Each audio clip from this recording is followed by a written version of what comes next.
what you need to do is, once I am done, now this is 2D, right? Okay, I will click on Z axis again. Now what will I do? I will just adjust these vertices. Okay, just adjust these vertices according to the, like, just adjust them properly. See, the vertex, this is line, this is vertex. Now we need to adjust the vertex, not the line. Got it? Okay, and you can press yeah, again control, and then this much. I need this curve.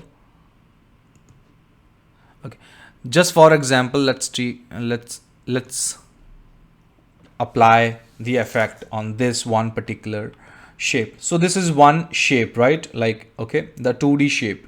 Now there are no 3-dimensional. So now what I need to do is, now select everything, press and hold A, and then click on extrude region, and then click on this green color axis and then extrude it. Now what we have the 3D shape of that one particular icon, isn't it? Okay, you can move it, you can adjust it like however you want once you model it properly. So that was the poly build tool. Okay, now next what we have is, guys, we have the spin tool. Now this is the spin tool. Okay, now the spin tool, the moment you activate the spin tool, first I want you to click on the phase select mode. Okay, now you will see this axis, this blue color axis. Okay, now what you need to do, guys, you need to first move the cursor. Okay, the cursor, you need to shift the cursor. This spin tool works according to the cursor. It will spin, it will place and duplicate the object in a round sequence, in a circular sequence. So what will I do? I will first shift my cursor. I will click on the cursor. Okay, and then I will shift my cursor here. Okay,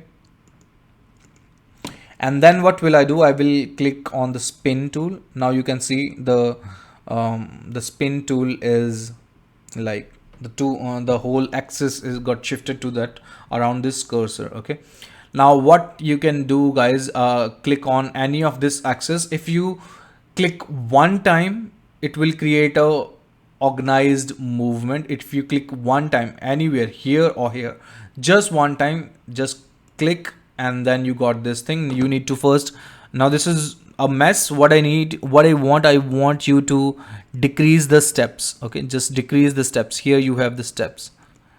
Okay, decrease the steps. Okay, and then try, see, this is one. Wait a minute, you have selected the whole cube. Wait a minute, let's move to the object mode. Okay, and that's it. Switch to the edit mode, and then try, wait a minute, select it, select everything.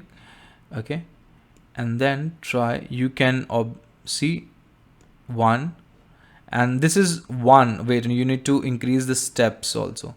Okay, just move it.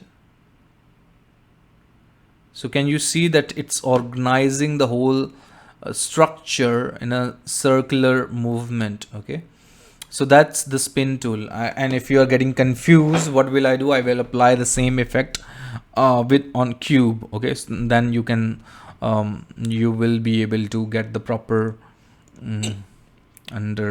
you will develop the proper understanding. Let's click on X and delete it, and let's add one cube, and then we will try the, now let's click on the edit mode, and then move the cursor. First move the cursor here. Okay, make sure it's okay here. That's it, top orthographic, and then activate the spin tool. Now let's try, and then click on this blue color axis. Now there are only two. What you can do is you can increase the steps here. You can increase the steps, and you can create the sequence. Okay, proper sequence. Can you see? That's it. You have placed everything properly, right? And then that's the spin tool, guys, and you can just duplicate it again, and that's it. That's the spin tool. Press and hold Control Z, and what you can do is you can just change the axis also. So this is Z axis. You can duplicate them. You can create the sequence according to the Y axis also. Just press Y, okay, and then here, wait a minute.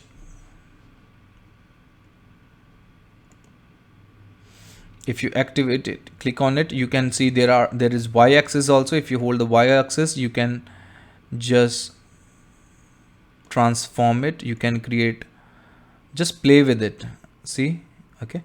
So you need to play with the tool to get the actual understanding, okay. We are going to use it for various purposes, so but for now just remember that this tool we use to create a sequence. That's it, a round sequence. Now let's move to the, I will click on A and then I will click on delete. Wait a minute, I will first switch to the object mode, so delete everything, and then just add one cube, guys, mesh and cube. And then let's move to the next tool. Next we have the smooth tool, guys. Okay, you probably thinking about that, you know, that the smooth tool will give you the smooth surface. No, guys, the smooth tool is basically, it will eliminate the edges and the corners. That's it, nothing else.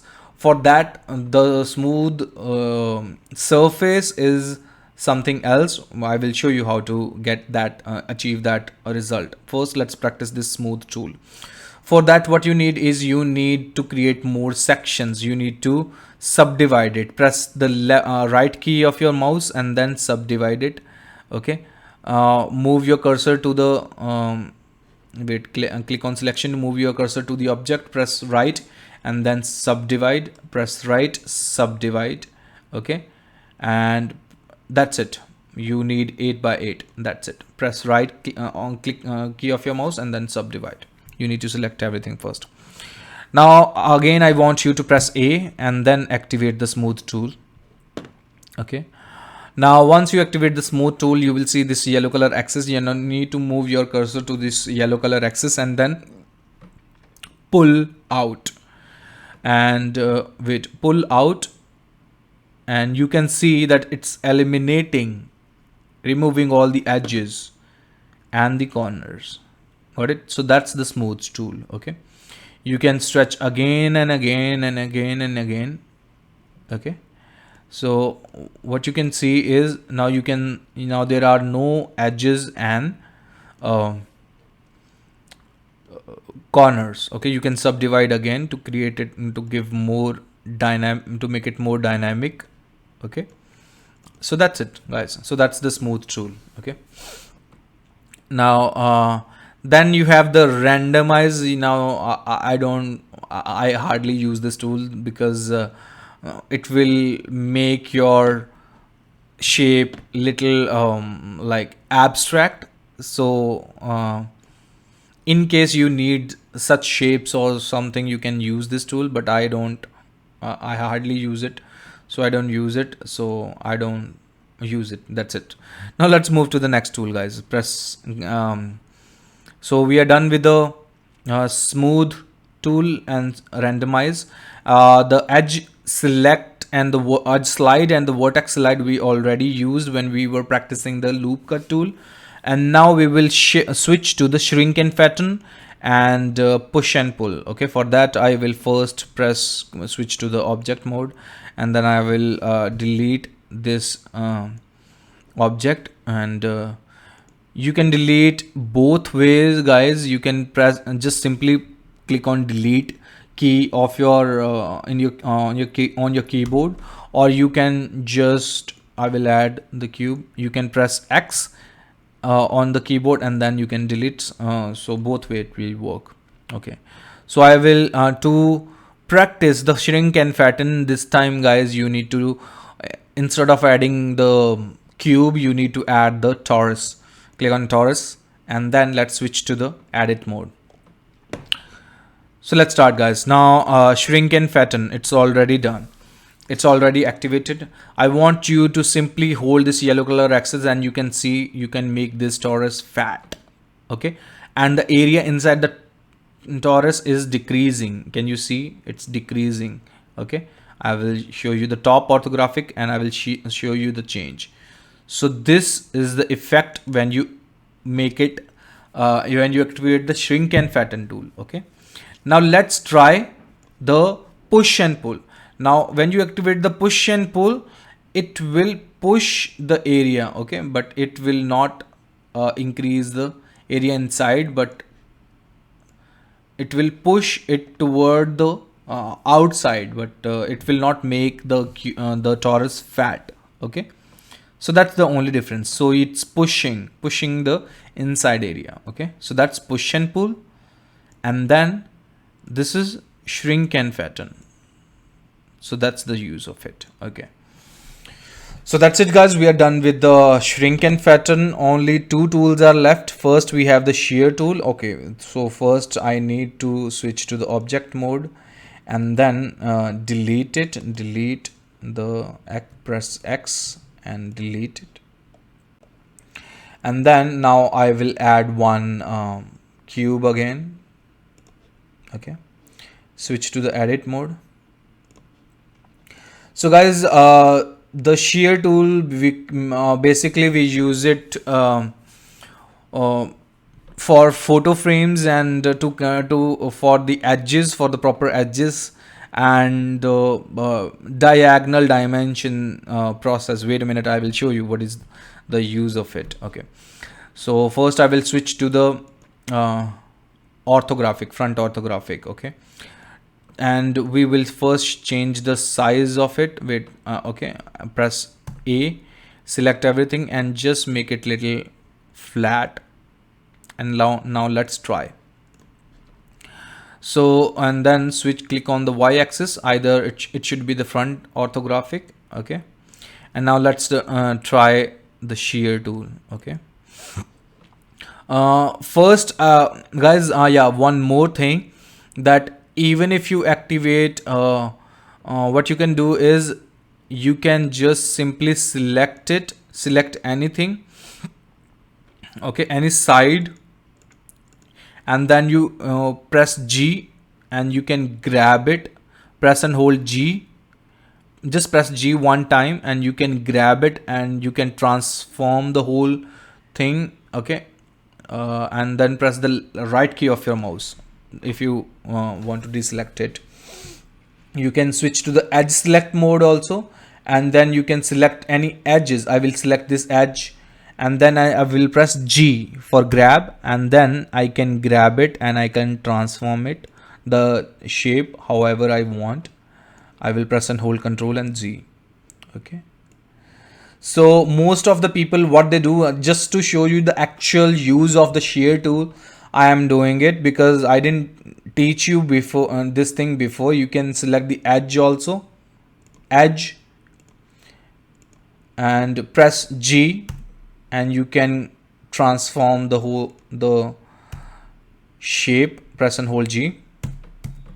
Okay, now I will show you what I actually want you to see. The thing is, first I will click switch to the face select mode. I want you to click on this face, and then I want you to switch on